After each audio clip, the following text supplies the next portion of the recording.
ગણેશજીના પવિત્ર અવસર પર આજે આપણે બનાવીશું ગણેશજીના પ્રિય અને ખૂબ જ ટેસ્ટી સાથે મોઢામાં મૂકતા જ મીઠું પાન ખાતા હોય એવો બ્લાસ્ટ કરે એવા પાનના મોદક. પાનના પત્તા અને મીઠા પાનના ઇન્ગ્રેડિયન્ટ્સ માંથી બની જતા આ પાન મોદક ખાઈને ઘરના લોકો ગણેશજી અને ગણેશજીના ભક્તો ખુશ થઈ જશે. આ મોદક બનાવવા બહુ સરળ છે. સાથે સાથે નથી ગેસનો યુઝ કરવાનો કે નથી કોઈ વધારે ઝંઝટ. ફક્ત 10 મિનિટમાં બનીને આ મોદક તૈયાર થઈ જશે. કુલિંગ ઇફેક્ટ થી ભરપૂર અને કેલ્શિયમ, પ્રોટીન અને વિટામિન્સ થી ભરપૂર મોદક બનાવવા માટે મેં અહીં છીણેલું એટલે કે કોરા ટોપરાનું છીણ લીધું છે. અહીં મેં જેટલી ક્વોન્ટિટી યુઝ કરી છે એમાંથી 5 મોદક બનશે. પણ તમારે વધારે વ્યક્તિઓ માટે બનાવવાની હોય તો એ રીતે તમારે ઇન્ગ્રેડિયન્ટ્સમાં ઓછું વધારે કરી દેવાનું. એક લીલા પાનના પત્તાને આ રીતે ઝીણા ઝીણા કટ લગાવીને આમાં એડ કરીશું. આ મેં લીધું છે મીઠાઈ મેટ. મીઠાઈ મેટ મેં અમૂલનું યુઝ કર્યું છે તો હું આમાં એડ કરી દઈશ મીઠાઈ મેટ. મીઠાઈ મેટ થી આ પાન મોદકમાં ટેસ્ટ ખૂબ જ સરસ વધી જાય છે. બીજું કે આ મીઠાઈ મેટ થી આપણે ખાંડ એડ નહીં કરવી પડે કેમ કે મીઠાઈ મેટમાં ઓલરેડી સુગર હોય જ. પાન મોદક બનાવીએ છીએ તો પાનની ઇફેક્ટ આપે એ માટે ગ્રીન કલર હું આમાં એડ કરીશ. તો મેં અહીં ચપટી ગ્રીન ફૂડ કલર એડ કર્યો છે. અડધી ચમચી વેનીલા એસેન્સ એડ કરીશું. વેનીલા એસેન્સ ના બદલે તમે ગુલાબ ફ્લેવર નો એસેન્સ પણ આમાં એડ કરી શકો છો. બસ આટલા ઇન્ગ્રેડિયન્ટ્સ એડ કરીને આને સારી રીતે આપણે મિક્સ કરી દઈશું.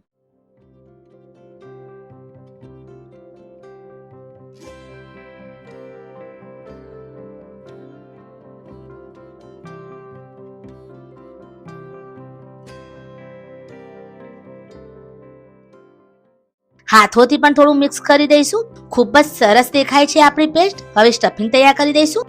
તો એના માટે એક બાઉલમાં હું અહીં ગુલકંદ નાખીશ જે તમને આસાનીથી માર્કેટમાંથી મળી રહેશે.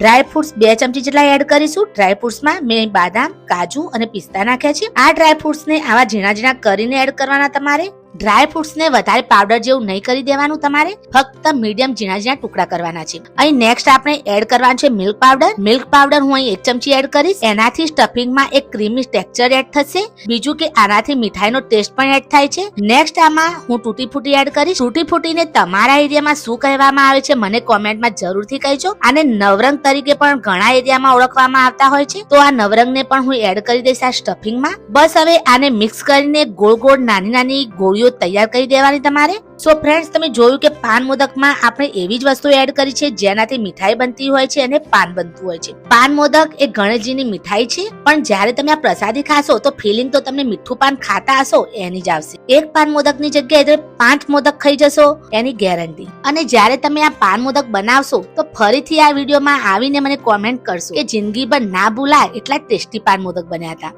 આવું મોદક મેકર લઈશું જે ઇઝીલી માર્કેટમાંથી તમને મળી રહેશે. બહુ જ ચીપેસ્ટ પ્રાઇસમાં તમને આ મોદક મેકર મળી રહેશે. તો આ મોદક મેકરને હું ઘીથી થોડું ગ્રીસ કરી દઈશ જેથી આપણા પાન મોદક સરળતાથી નીકળી શકે. એમાં આ રીતે પહેલા આપણે ટોપરામાંથી બનાવેલો માવો એડ કરીશું. બંને સાઈડથી આ રીતે દબાવીને ભરીશું.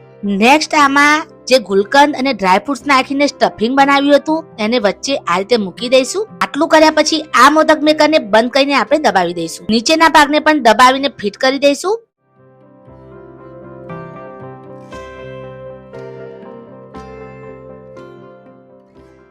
આજુબાજુથી જે એક્સ્ટ્રા બધું નીકળે એને પણ ક્લીન કરી દેવાનું. બસ હવે આને ખોલશો એટલે આપણો મોદક બનીને તૈયાર છે.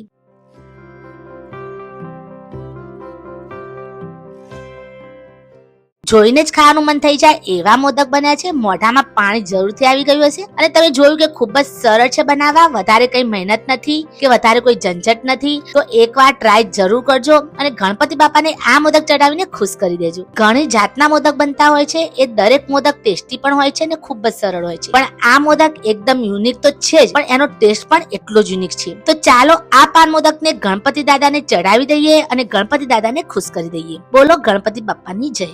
આજે આપણે બનાવીશું ગણેશ ચતુર્થી સ્પેશિયલ ગણપતિ બાપા માટે ખૂબ જ સ્વાદિષ્ટ અને ડિલિશિયસ રવાનો શીરો. રવાનો શીરો પણ કહી શકો અને સોજીનો શીરો પણ કહી શકો. આ શીરો એટલો ટેસ્ટી બનતો હોય છે કે શું કહેવું. મોઢામાં મૂકશો અને દિલ અને પેટ બંનેમાં ઉતરી જશે. જોઈને જ મોઢામાં પાણી આવી જાય એવો શીરો છે. ચાલો ત્યારે બનાવી દઈએ ખૂબ જ ટેસ્ટી સોજીનો એટલે કે રવાનો શીરો.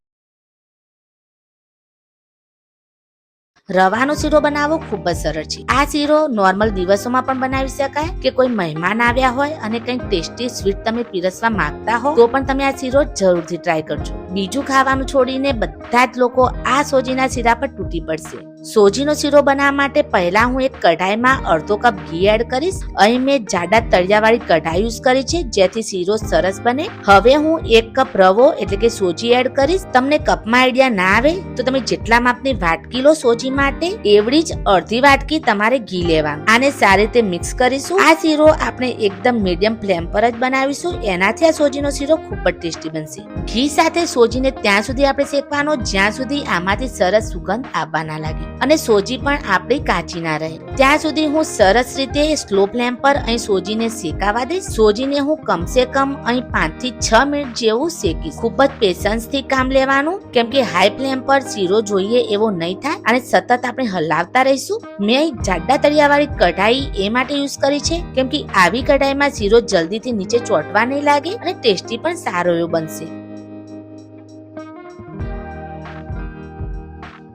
તો અહીં આપણી સોજી ખાસી એવી ઘીમાં સરસ રીતે શેકાઈ ગઈ છે એટલે આમાં હું દૂધ એડ કરી દઈશ. દૂધ તમે અહીં ગરમ કરીને પણ એડ કરી શકો છો. દૂધ અહીં કમસે કમ 2 કપ જેટલું જશે પણ બધું જ હું એકી સાથે આમાં દૂધ એડ નહીં કરી દઉં. થોડું દૂધ એડ કરીશું એટલે કે પહેલા હું અહીં 1 કપ દૂધ એડ કરીશ. દૂધ નાખતા જ 2 મિનિટમાં આ બધું જ દૂધ સોજી એબ્ઝોર્બ કરી દેશે. દૂધ નાખવાનો ફાયદો એ છે કે દૂધથી સોજીનો શીરો એકદમ સોફ્ટ બનશે. પણ દૂધની જગ્યાએ તમે થોડું હુંફાળું પાણી રેડતા જઈને પણ આ જ રીતે બનાવી શકો છો. પણ મેં દૂધ એડ કર્યું છે એટલે હું ખાંડની ક્વોન્ટિટી ઓછી રાખીશ કેમ કે દૂધ આમ પણ ગળ્યું હોય છે. હા, પણ તમે પાણીથી બનાવો તો તમારે ખાંડની ક્વોન્ટિટી થોડી વધારે રાખવી પડશે.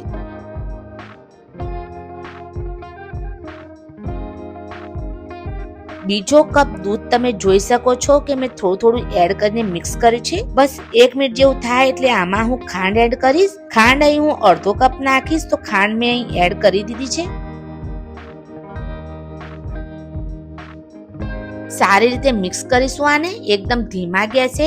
આ શીરાને હું સતત હલાવતી રહીશ.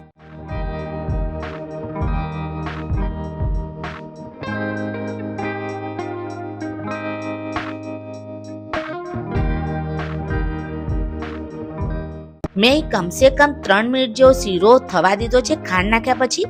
તો અહીં ડ્રાયફ્રૂટ્સમાં બદામ, કિસમિસ, ચારોળી, પિસ્તા લીધા છે. તમારી પાસે જે ડ્રાયફ્રૂટ્સ હોય એ તમે નાખી શકો છો. તમને ડ્રાયફ્રૂટ્સ પસંદ ના હોય તો ડ્રાયફ્રૂટ્સ તમે સ્કીપ પણ કરી શકો છો. ડ્રાયફ્રૂટ્સ નાખીને હું સારી રીતે આને મિક્સ કરીશ. ઘી ઓછું લાગે તો બીજું 1 થી 2 ચમચી આપણે અહીં એડ કરીશું. ઓછા ઘીમાં પણ તમારે બનાવવો હોય આ શીરો તો તમે બનાવી શકો છો. તો અહીં મેં ઘી એડ કરી દીધું છે. બસ હવે આ શીરાને 2 મિનિટ જેવું થવા દઈશું અને હલાવતા રહેવાનું. મારે અહીં કમસે કમ 15 મિનિટ જેવું લાગ્યું છે શીરો બનાવતા કેમ કે મેં આને સ્લો ફ્લેમ પર ધીરેથી થવા દીધો છે એ માટે.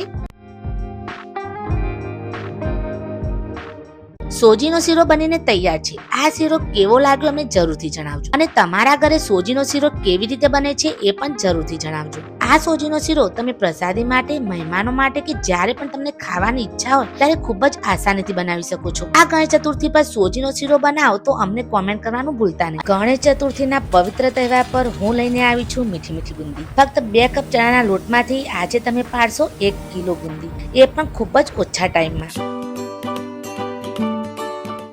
ગણેશ ચતુર્થીના પવિત્ર તહેવાર પર માર્કેટ જેવી ટેસ્ટી બુંદી આપણે ઘરે જ બનાવીશું. તો ચાલો બનાવી દઈએ ગણેશ ચતુર્થી સ્પેશિયલ મીઠી બુંદી. મીઠી બુંદી બનાવવા માટે જોઈશે અહીં હું પહેલા મિક્સિંગ બાઉલમાં ચણાનો લોટ લઈશ. તો મેં અહીં ચણાનો લોટ 2 કપ લીધો છે. 2 કપ ચણાનો લોટ આ મિક્સિંગ બાઉલમાં આપણે એડ કરી દઈશું. એમાં પાણી એડ કરીશું. તો મેં 2 કપ ચણાનો લોટ લીધો હતો તો 1.5 કપ જેટલું એમાં પાણી જશે. પણ બધું જ પાણી હું આમાં એકી સાથે એડ નહીં કરી દઉં. થોડું રેડીને જ આપણે પાણી એડ કરીશું અને ફેટતા જઈશું આવા બ્લેન્ડરના હેલ્પથી. એકદમ સ્મૂથ બેટર આપણે અહીં કરવાનું છે એટલે જ્યાં સુધી એમાં લમ્પ્સ કે ગાંઠો દેખાય અને બધી જ રિમૂવ ના થઈ જાય ત્યાં સુધી આપણે ફેટતા રહેવાનું. તમે જોઈ શકો છો કે હું થોડું પાણી નાખતી જાઉં છું અને ફેટતી પણ રહું છું જેથી બુંદી માટેનું બેટર એકદમ પરફેક્ટ બને.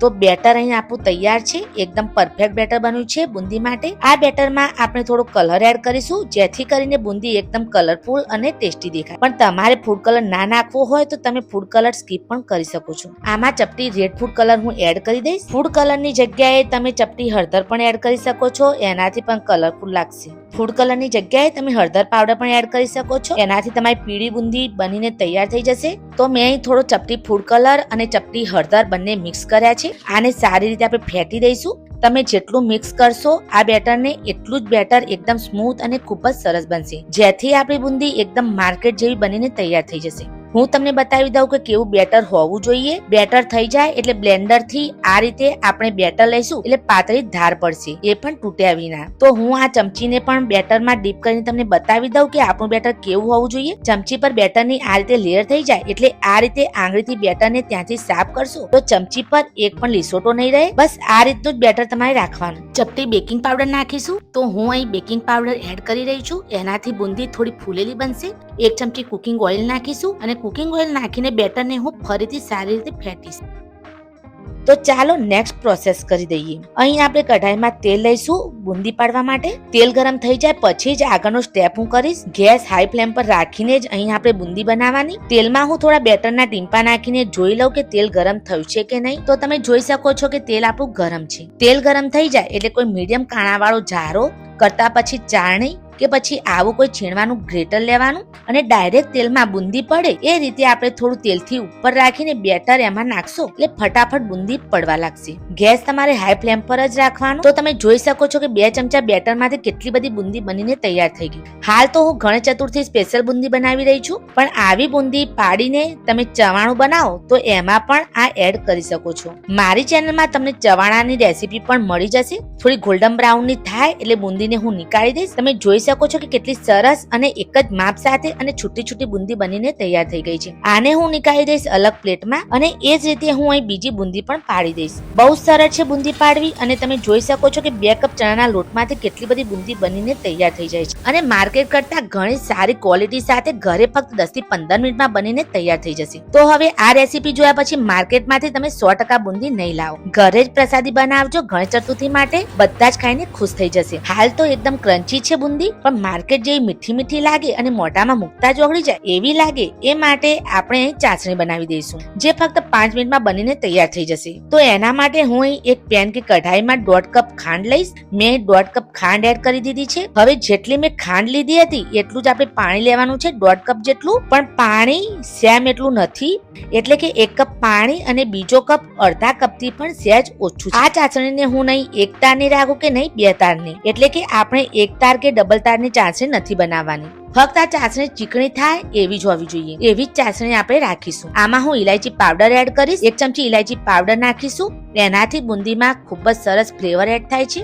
લિટલ પિંચ હું અહીં ફૂડ કલર એડ કરીશ જેથી આપણી ચાસણી એકદમ કલરફુલ થઈ જાય. પછી જ્યારે આપણે આ ચાસણીમાં ડીપ ફ્રાય બુંદીને એડ કરીશું તો જેમ જેમ બુંદી આ ચાસણીને પીસે તેમ તેમ બુંદી એકદમ કલરફુલ થઈ જશે. પણ એવું નથી કે મેં અહીં ફૂડ કલર યુઝ કર્યો છે તો તમારે નાખવો, તમારે સ્કીપ કરવું હોય તો તમે કરી શકો છો. હું માર્કેટ સ્ટાઇલ બુંદી બનાવી રહી છું એટલે માર્કેટ જેવી દેખાય એટલે મેં ફૂડ કલર એડ કર્યો છે. કેમ કે માર્કેટમાં મીઠાઈ મળે તો એમાં મોટે ભાગે ફૂડ કલર હોય જ છે, એટલે તો એમની મીઠાઈ એકદમ કલરફુલ લાગતી હોય છે. ચાસણી આપણી ચીકણી થઈ જાય એટલે આ ગરમ ગરમ ચાસણીમાં હું ડીપ ફ્રાય કરેલી બુંદીને એડ કરીશ. હવે આ બુંદી એડ કર્યા પછી આપણે શું કરવાનું કે થોડી વાર માટે મીડિયમ ફ્લેમ પર ચાસણી સાથે આ બુંદીને આપણે ઉકાળીશું. હજુ બુંદીમાં જેવો મારે કલર જોઈએ એવો કલર નથી લાગતો એટલે હું અહીં બીજો થોડો ફૂડ કલર એડ કરી રહી છું. મેં અહીં ઓર્ગેનિક ફૂડ કલર યુઝ કર્યો છે એટલે હેલ્થ સાથે કોઈ નુકસાન નહીં થાય. બસ હવે તમે જોઈ શકો છો કે કેટલો સરસ કલર દેખાય છે બુંદીનો. તો 2 મિનિટ જેવું મેં અહીં મીડિયમ ફ્લેમ પર બુંદીને ચાસણી સાથે ઉકાળી છે. હવે આને ઢાંકીને 15 થી 20 મિનિટ માટે કરતા પછી 30 મિનિટ માટે હું મૂકી રાખીશ અને ચાસણીની બુંદી એકરસ થઈ જશે. તો માર્કેટ કરતા પણ ટેસ્ટી અને કલરફુલ બુંદી બનીને તૈયાર છે. ખૂબ જ સોફ્ટ, જ્યુસી અને એકદમ છૂટી છૂટી બુંદી બનીને તૈયાર થઈ છે. સો ફ્રેન્ડ્સ, તમે જોયું કે બહુ સરળ રેસીપી છે બુંદીની. તો આ ગણેશ ચતુર્થી પર જરૂરથી ટ્રાય કરજો. ગણપતિ દાદા માટે આ બુંદીની પ્રસાદી જરૂરથી અર્પણ કરજો. અને હા, ગણેશ ચતુર્થી સ્પેશિયલ રેસીપી છે તો કોમેન્ટમાં ગણપતિ બાપ્પા મોર્યા જરૂરથી લખજો. હું તમને મળીશ આવી જ સરસ અને સરળ રેસીપી સાથે. ત્યાં સુધી બાય બાય, ટેક કેર, ધન્યવાદ એન્ડ જય Ambe. Thank you so much for watching. અને હા, ગણપતિ બાપાની મોદક અને બુંદીના લાડુની રેસીપી પણ બહુ જલ્દી આવશે. તો બહુ સરળ રીતથી તમે ગણપતિ બાપાની બહુ ટેસ્ટી પ્રસાદી બનાવતા શીખશો. તો બહુ સરળ રીતથી તમે ગણપતિ બાપાની બહુ ટેસ્ટી પ્રસાદી બનાવવા માંગતા હોય તો મારી ચેનલ ગુજરાતી કુકિંગ વિથ કવિતાની રેસીપી જોવાનું ભૂલતા નહીં.